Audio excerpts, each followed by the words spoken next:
Major funding for KPBS Evening Edition has been made possible in part by Bill Howe Family of Companies, providing San Diego with plumbing, heating and air, restoration, flood and remodeling services for over 40 years.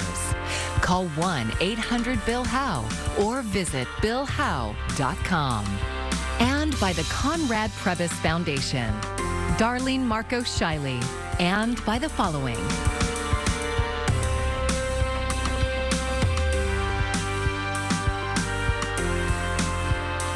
By viewers like you.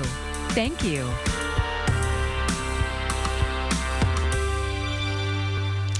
It's been around for more than 150 years. Thanks for joining us. I'm Amitha Sharma in for Maya Trabulsi.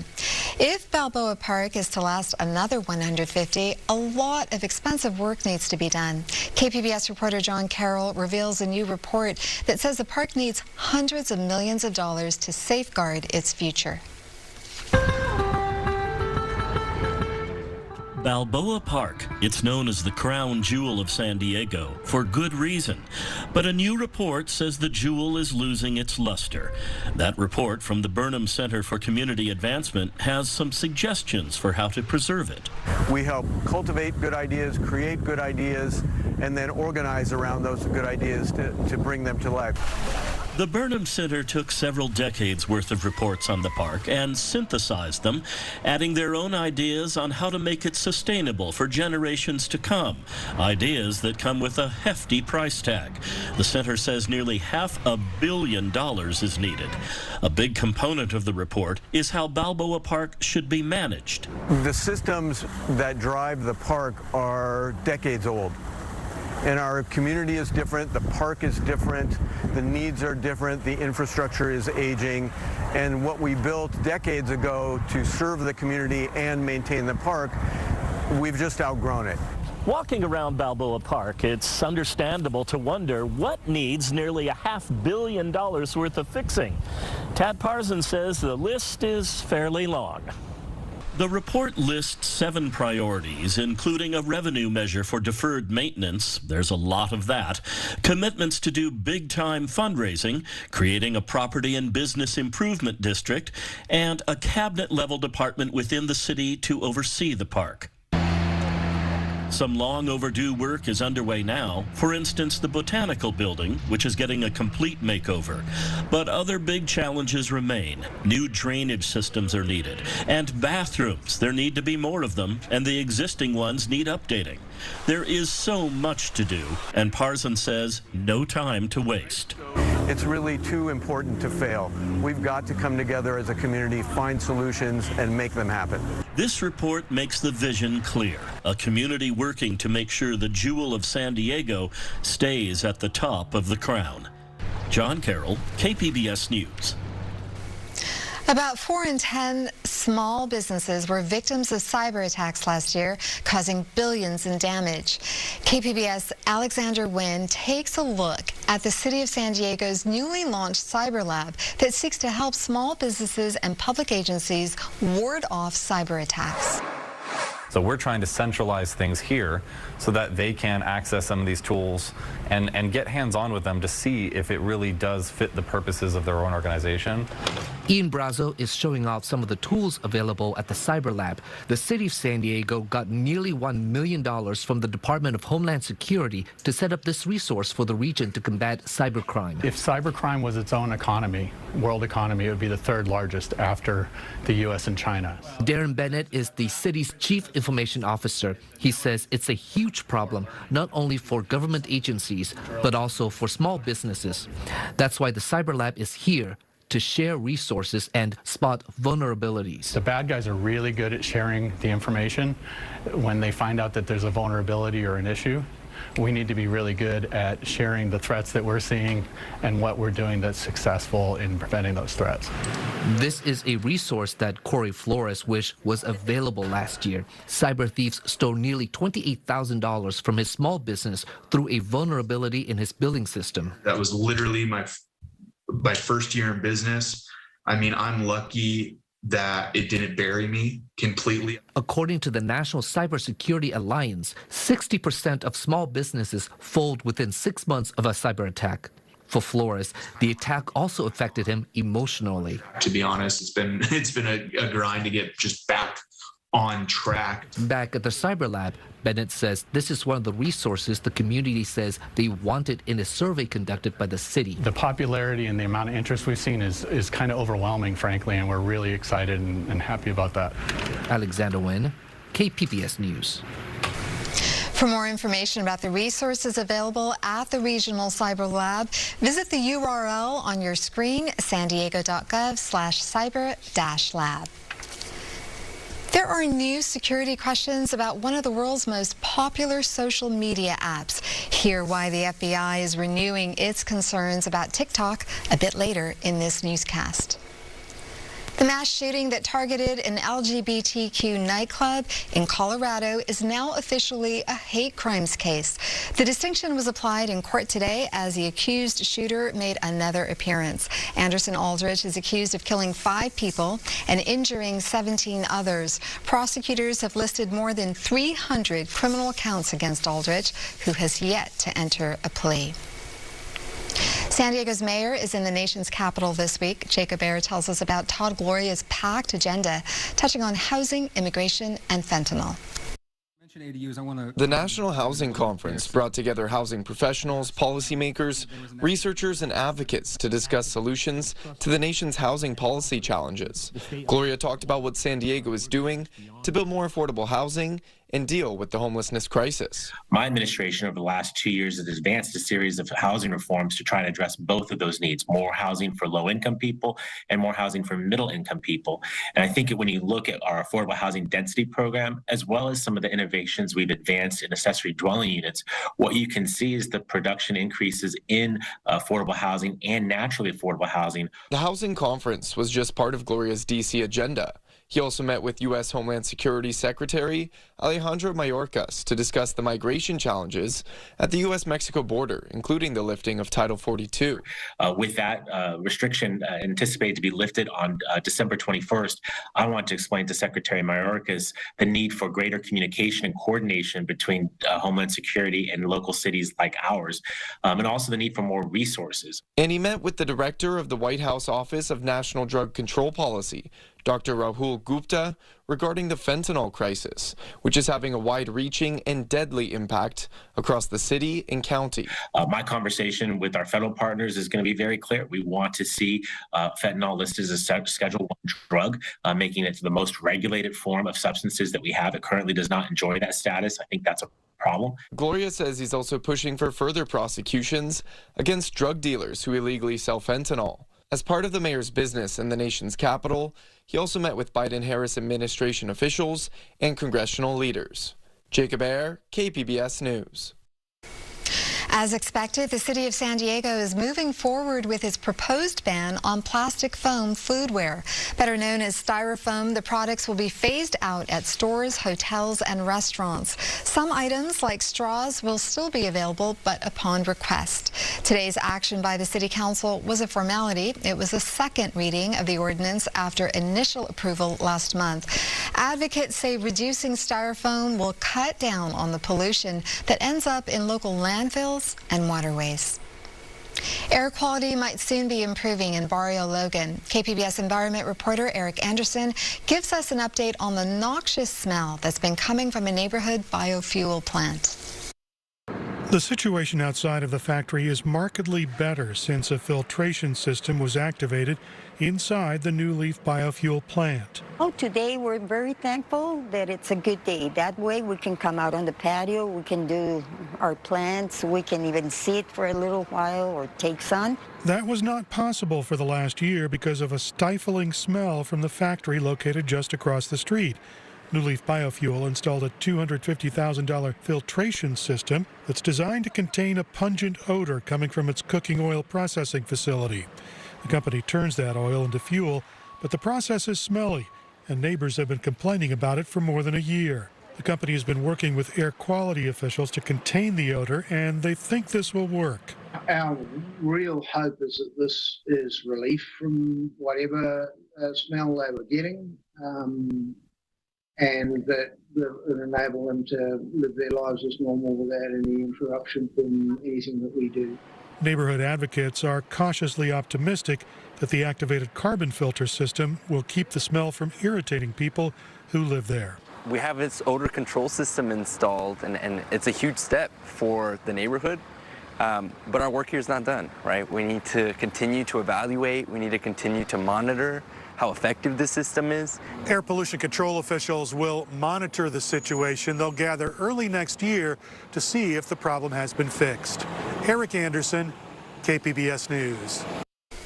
Local COVID cases are trending upward, but it's still not quite the level of past surges. The state updated its tracker today. It puts local hospitalizations at 332.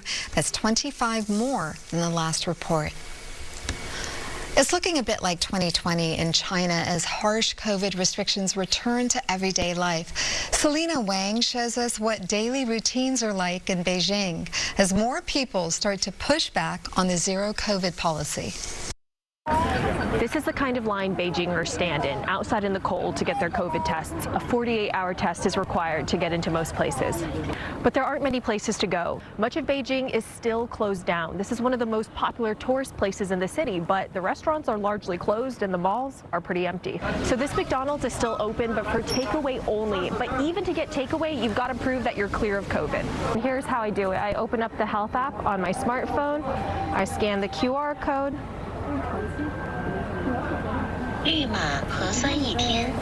So it says I've got a green code and I've got a recent COVID test, so I'm good to go. This code dictates all of our daily lives in China. Green means good to go. Red means I may have to isolate at home or go to a mass quarantine facility. This allows China to track the movements of virtually all 1.4 billion people in the name of contact tracing. I've got to scan my code to get into a taxi, a public park, a mall, or a coffee shop, even a public bathroom. I ran into a group of delivery people on the street. They've got to do COVID tests every single day to do their jobs. This woman tells me the pandemic has been hard on her. I ask her why. She says it's because she's scared of the virus. Getting COVID in China is unlike anywhere else in the world. You and your close contacts all get sent to a quarantine center. This is a convention center in Beijing that's been turned into a massive quarantine facility with thousands of beds. But some of these facilities in the country, they are in very rundown and unsanitary condition. And then your whole building or community could go into lockdown. I spoke to a man who's been in and out of quarantine 6 times already just this year. He tells me his whole building of more than 200 families went to a quarantine facility last month because they were considered close contacts. He says he's not scared to get COVID because Omicron is less severe and his whole family has been vaccinated. I approached a few people just released from this mass quarantine center here. I asked if they had tested positive for COVID. Yes, the man nods and says they have recovered. How many days did you spend in there? I asked. 7 days, he said. Unprecedented protests recently erupted across China. They're chanting that they don't want COVID tests. They want freedom. Authorities swiftly cracked down on the protesters, but they are finally softening their stance on zero COVID. Some cities are lifting lockdowns, changing COVID testing requirements. Under some conditions, people can now quarantine at home if they have COVID, which is a huge deal. But this country has already built up a whole infrastructure around zero COVID, spending all of its resources on quarantine facilities and COVID testing. So it's going to be a long and slow exit from zero COVID. Selena Wang, Beijing.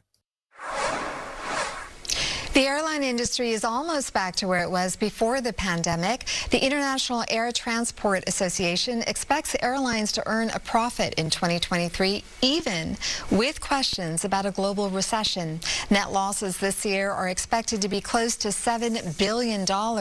That's less than a previous forecast and better than the past 2 years when COVID caused a steep drop in travel. Sharp ears can help you keep a sharp mind. New research explores the role of hearing when it comes to mental decline in old age. JAMA Neurology published an analysis of several studies. It found those who wear hearing aids had a 19% reduction in long-term cognitive decline. Short-term mental function also saw a boost. At the Salk Institute, there is one scientist who is able to see himself in his research. KPBS Sci-Tech reporter Thomas Fudge has this story about a biologist whose own experience has given him a deep understanding of the science and the culture of deafness. Uri Manor does more than one thing at the Salk Institute. On one hand, he's a specialist in microscopic photography. Recently, he showed me a hallway near his office that is lined with his photos of cells. One photo shows so-called hair cells that inhabit the inner ear and vibrate in response to sound, sending signals to the auditory nerve. Problems with those cells can cause deafness, and that is what Manor, a cell biologist, studies in his lab. You can imagine then that if just a little mistake or a little alteration in the instructions, which is the DNA, on how to construct that hair can cause it to have a different enough shape that it no longer functions properly. Uri Manor has been profoundly hard of hearing since birth. He has never been able to hear properly without hearing aids, something his parents realized when he was 2 years old and still could not talk. And though he is not deaf, he knows what it's like. As someone who wears hearing aids, I actually kind of go back and forth between the two worlds of deaf and hearing, because when I turn my hearing aids off, it's over. I don't hear you anymore. So I kind of know what that's like. Deafness and being hard of hearing takes many forms. We all lose hearing with age. Loud music and our noisy, mechanized society also damage hearing. Manor inherited from his parents, who were not hard of hearing, the genes for profound congenital hearing loss. One member of Manor's lab, research scientist David Rosenberg, lost his hearing in one ear. He remembers when it happened in college. I was sitting for a physics exam and heard this very loud ringing. Turns out that the ringing was coming from my head, from my ear. And it was the first sort of symptom I had of a vestibular schwannoma. Meaning a tumor had developed on his auditory nerve. It was surgically removed, but by then he had basically lost hearing in his right ear. He remembers talking with the surgeon after the tumor was removed. The doctor rustled his fingers next to the damaged ear. And I think at the time I had some residual hearing, but it wasn't the same on both sides. So when he did that test and I was like, yeah, I can hear it a little bit, he said, good. And then he walked away. And so that kind of left this impression on me that like, oh, I'm fine. But the reality is I wasn't fine. Rosenberg and Manor are now writing a grant proposal to fund research that could find a way to prevent the growth or even shrink those tumors by implanting in people a working copy of a crucial gene. Hi, Ada. Hi, Ada. A video produced by the Mayo Clinic shows a woman holding her deaf baby who has had its cochlear implant turned on for the first time, allowing her to hear her parents' voice. The baby smiles. Manor, the father of 4 kids, says seeing a similar video caused him to break down in tears. Hello. But he says some reactions to it on social media were very negative, including one that called it cultural genocide. That's a common term that suggests efforts to cure deafness are undermining a community that has its own language and ways. The California Association for the Deaf didn't respond to my effort to get them to comment. Manor says for deaf people, sign language, the culture, and the deaf community. For many of them, it's been a lifesaver. If they didn't have that, many deaf people don't know other deaf people until they become adults. And then they join a deaf community, and then they have this whole world of technology and language and people who understand them. And many of them feel that, this idea of curing or treating or whatever, or even calling them disabled, is offensive. Manor says he's become careful to say he is not trying to cure deafness. He's trying to give people the option to be able to hear. Babies these days don't have to wait until they're 2 for their parents to realize they are functionally deaf. Now, tests are done on newborns. I have pictures of my daughters in the hospital wearing special headphones that can measure whether their ears are working properly. He says the gene mutations that cause deafness are recessive, which means kids have to get them from both of their parents to be affected. Manor says none of his kids are hard of hearing. Thomas Fudge, KPBS News. I've never seen that face before. The stretch of cool conditions will continue over the course of the next couple of days. We will see some drier air movement later on this week, but more moisture and more showers returning as we venture a little deeper into the weekend. Let's talk about the short term. That starts with tonight as temperatures fall back into the mid-40s around Oceanside, San Diego. Clouds still around. Can't rule out a spotty shower, but I think most areas will be dry. So we start to see that moisture begin to skirt and slide its way off to the east as we go into Wednesday. Temperatures are going to stay down. Some cool air in place. Highs running below normal in some cases throughout the southwest, as much as 10 to even 15 degrees below normal. And we'll talk about the low 60s in place, clouds and a few breaks of sunshine. Oceanside 61, San Diego 61, Chula Vista 63, Mount Laguna topping off into the mid-40s. We go into Thursday, dry conditions now making their way back into much of California, but you already start to see the beginnings of some wet weather rolling into Northern California and Oregon. As we go down the road, we're going to see some of that moisture work its way in our direction. In fact, let's take a look here at the coast over the course of the next couple of days. Partial sunshine Wednesday, some drier air. There's your sunshine Thursday, but by the time we get into the weekend, we're going to be talking about showers, especially, say, Saturday night into Sunday. And notice highs down in the 50s, so no pronounced warming coming up anytime soon. Inland locations, inland valleys, cool over the course of the next several days as we talk about partly sunny skies Wednesday into Thursday. Some more showers with our next area of moisture working its way in heading into the weekend, especially as we go into Sunday. Mountainous terrain.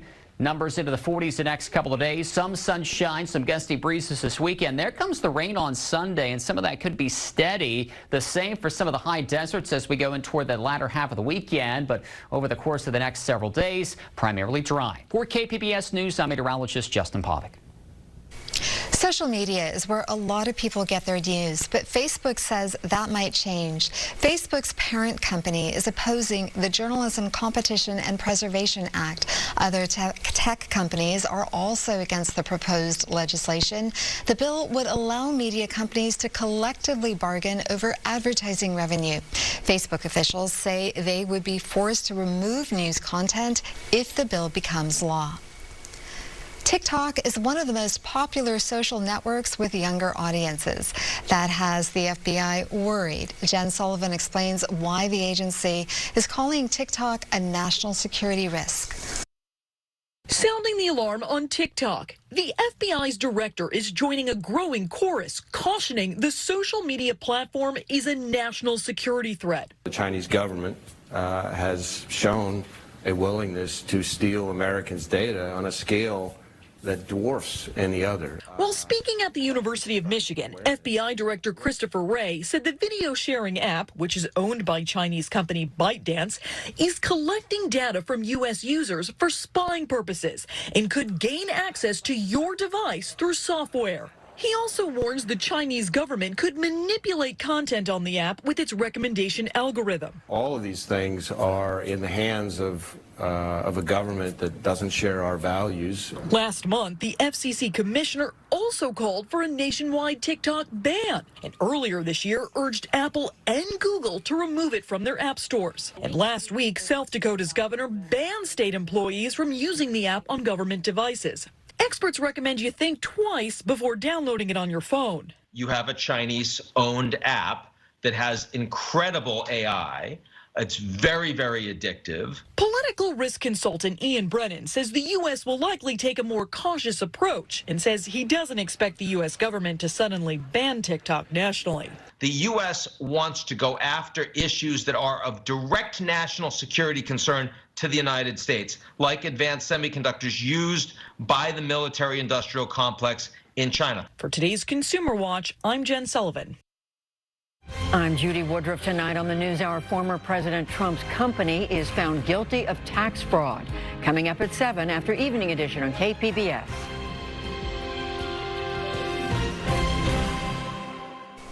The National Lacrosse League will play its first outdoor regular season game right here in San Diego. Snapdragon Stadium will host the San Diego Seals on Saturday, March 4th. It'll be a 1:30 matinee with coverage on local TV and streaming on ESPN. Seating will be capped at around 10,000 fans. The Seals began their regular season this Friday night at Pechanga Arena.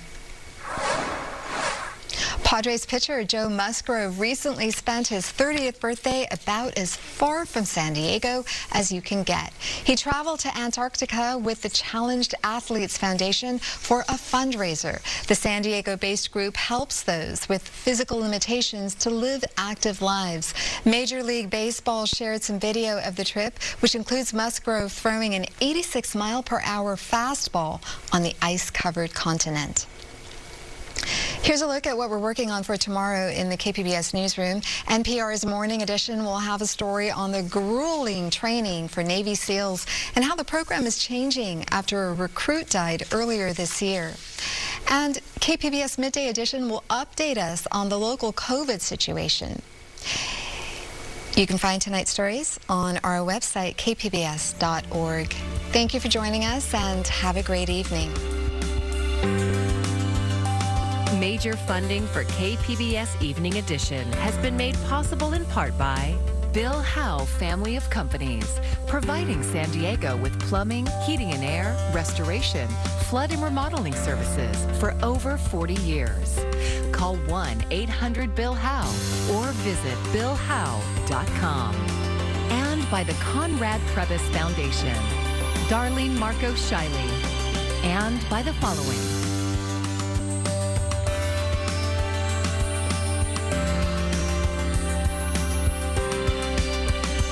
By viewers like you. Thank you.